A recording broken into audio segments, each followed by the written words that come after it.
Ito talaga ang pinakamahirap. Dito nagsimula. Grabe, ang hirap mga kamamis. Yung talagang, ito yung sumusuko talaga ako sa pagsusuka. Feels like love, Cupid made a shot, straight into my heart. Now I'm falling fast and my world's expanding. Hello everyone! Welcome to my YouTube channel. My name is Mimi. For today mga kamamis, mga kapopshies, at sa mga nanonood ng aking vlog, i-share ko sa inyo yung aking week 7 to 8 na pregnancy symptoms. Ano ba yung mga naramdaman ko? Ano yung mga pwede kong i-share sa inyo? And dun sa mga hindi pa nakapanood, meron akong week 3 to 4 and saka week 5 to 6 ng aking pagbubuntes. Nandito rin sa aking vlog. Check nyo lang sa aking mga previous vlogs. So, today, ayun na nga, i-share ko sa inyo. Ito yung week 7 to 8. Ito talaga ang pinakamahirap. Dito nagsimula. Actually, last week nagsisimula na. Pero dito talaga yung parang grabe, ang hirap mga kamamis. Yung talagang, ito yung sumusuko talaga ako sa pagsusuka. Sobrang nagsusuka talaga ako.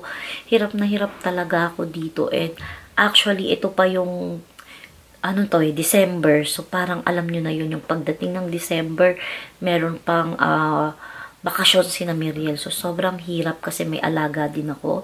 And kailangan kong kumilos para magluto, mag-asikaso sa kanya. Buti na lang, 5 years old na siya. So, hindi na masyado. Yun nga, unang-una talaga na hindi ko pwedeng ihuli na ikwento sa inyo. Ang unang pregnancy symptoms again, severe vomiting, severe nausea, as in, severe talaga yung hilo ko, severe yung pagsusuka ko. Hindi ko siya pwedeng ipahuli. Dahil yun talaga yung aking naramdaman. Sobra mga kamamis. Hindi ko alam, no. Napaka-swerte para sa akin ng mga momshies na hindi nagsusuka. Pero kasi ako talaga dito sa second pregnancy ko. Actually, third pregnancy ko na to. Kasi yung second pregnancy ko nga is, kung hindi nyo pa napanood sa aking vlogs, is nakunan ako doon. So, sa aking second pregnancy, parang dito talaga tayo sa third pregnancy ngayon. And talagang hirap na hirap ako. Iniisip ko na nga lang na at least may symptoms ako. Alam ko makapit yung baby. Kasi, hindi naman, disclaimer ha, hindi ko sinasabi na kapag walang symptoms is mas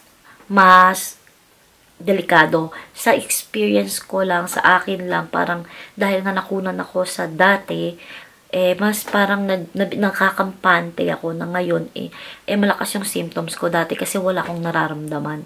Pero ito kasi, iba-iba kasi yung pagbubuntis, diba? May mga kilala ko na kahit nagbubuntis sila, hindi sila nagsusuka. Pero ako talaga, worst talaga, even sa first child ko. So, again nga, iniisip ko baka baby girl to, kasi ganun din si Miriel. Pero ito kasi, kay Miriel kasi nagsusuka ako, pero hindi naman ako sobrang hilong-hilo. Ito kasi from morning, night, madaling araw ay hilong-hilo talaga ako. Sobrang OA po ng aking pagkahilo. And then, babasahin ko na lang kasi para makita ko kung ano nga ba yung mga naramdaman ko talaga ng mga weeks na to. Ayan siya. Sinulat ko siya dito. And yan. Severe nausea, or yung sobrang hilo, morning sickness, pero buong, hindi siya morning, dapat all day and night sickness to, mga kamamis. Kung ganun din kayo, alam ko, relate din kayo. Eto, nasusuka ako kahit isipin ko lang yung cafe, guys. Yung coffee, isipin ko lang yung kape.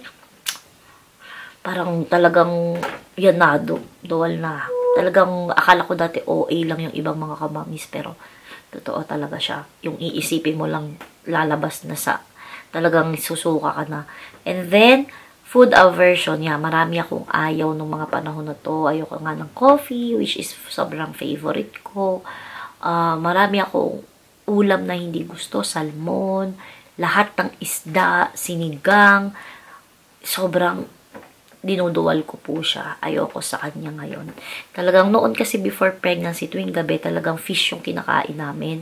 Kasi syempre para iwas sa mga sakit-sakit, lalo na sa kung may hypertension, 'di ba, para maiwasan yung ganon. Pero yun nga, talagang hindi ako makapag-isda. Totally. Kahit anong luto po ng isda ay aking, alam nyo na.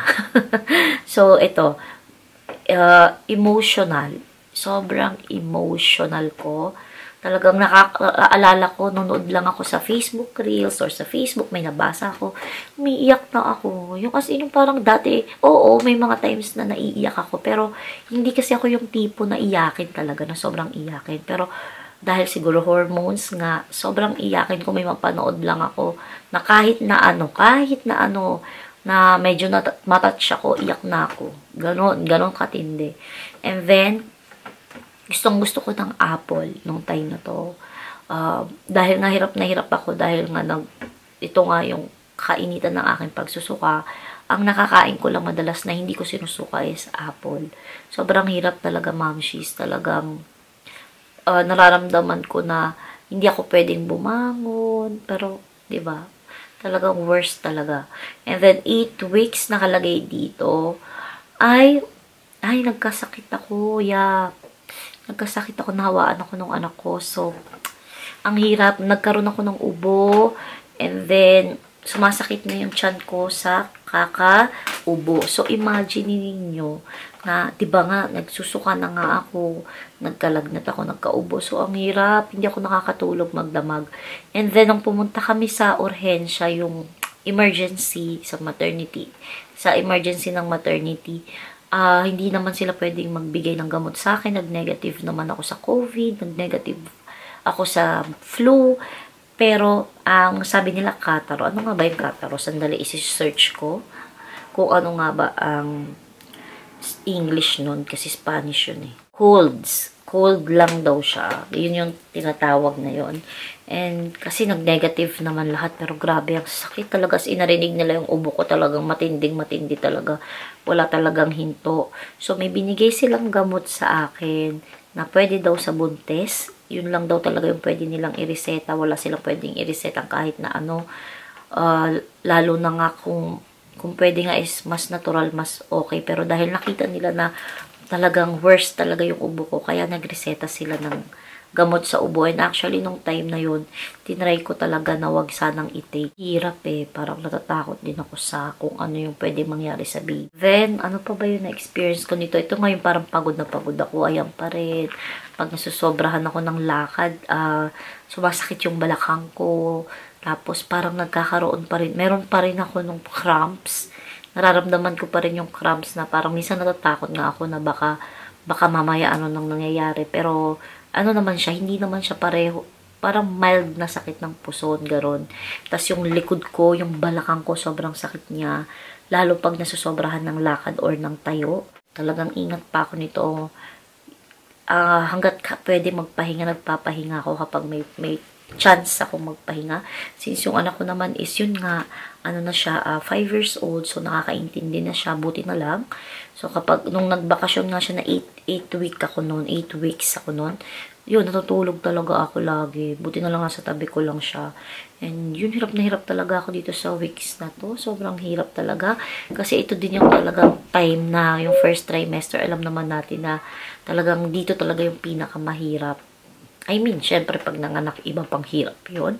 Pero ito, ibang level to, lalo na sa mga katulad ko nga na merong morning sickness. And hindi nga morning sickness, dapat talaga magdamag talaga as in, nagigising ako na nahihilo ako. And isa pa, sobrang sakit ng breast ko, talagang namamaga siya at lumalaki at sobrang sakit. So, wag na wag madidikitan talaga at talaga namang mag-iinit ang ulo ko pagka medyo dumikit lang. Kasi masakit talaga siya. Hindi sa pagiging OA, talagang masakit siya. Tapos, ano pa, yung parang pagod na pagod ka pa. Tapos, ang bigat, parang ang bigat-bigat. Ang sakit sa likod, mga kamamis talaga. So, ipapakita ko sa inyo yung aking ultrasound, mga kamamis. May ultrasound ako nung 8 weeks ako. Ito yung pinakakauna-unahang ultrasound ko sa ospital. Meron kasi akong ginawang, napunta kami sa private na clinic na nag-e-echo or nag-ultrasound. Kaya lang nung 6 weeks, walang nakita. 6 weeks, 4 days ako. Walang nakita kahit na ano, mga kamamis. Hindi ko alam dahil nga retroverted yung uterus ko. Baka dahil doon. So, ito yung talagang legit na first ultrasound na may nakita talaga. And ito, papakita ko sa inyo yung picture. And yan, fortunately, may heartbeat siya. Talagang naiyak talaga ako nung sinabi nila na may heartbeat siya. Mataas yung pwesto niya. Kasi yan talaga yung mga sinigurado ko. Dahil natakot nga ako na baka mamaya, 'di ba? May problema nga. And lahat naman okay naman. O sa susunod na vlog ko, siguro pagsasabahin ko na yung buong month para hindi na rin ako mahirapan. Kasi pag ganitong every 2 weeks, parang ang tagal. And ito, ipapakita ko sa inyo sa susunod na buwan naman yung month 3 na. Para maihabol ko nga. So, yun na mga kamamis. Thank you so much for watching my vlog. Kung hindi pa kayo subscribe sa akin, please naman. Palambing naman po, subscribe kayo. Lalo na kung interesado kayo sa mga ganito, mommy updates. Pasensya na sa mga nanonood na gusto ng mga skincare kasi hindi tayo makapag-share ngayon dahil alam nyo na nga, buntis ang inyong kamami. So, ingat na ingat talaga ako sa mga pwedeng gamitin. So, yun lang mga kamamis. Thank you so much. Again, kung buntis kayo, don't forget yung inyong mga prenatal vitamins. And syempre, sana mag-ingat po kayong lahat. Thank you so much for watching my vlog. My name is Maymay. Kita-kits sa mga susunod ko pa pong mga vlogs. Bye-bye. Please take care everyone.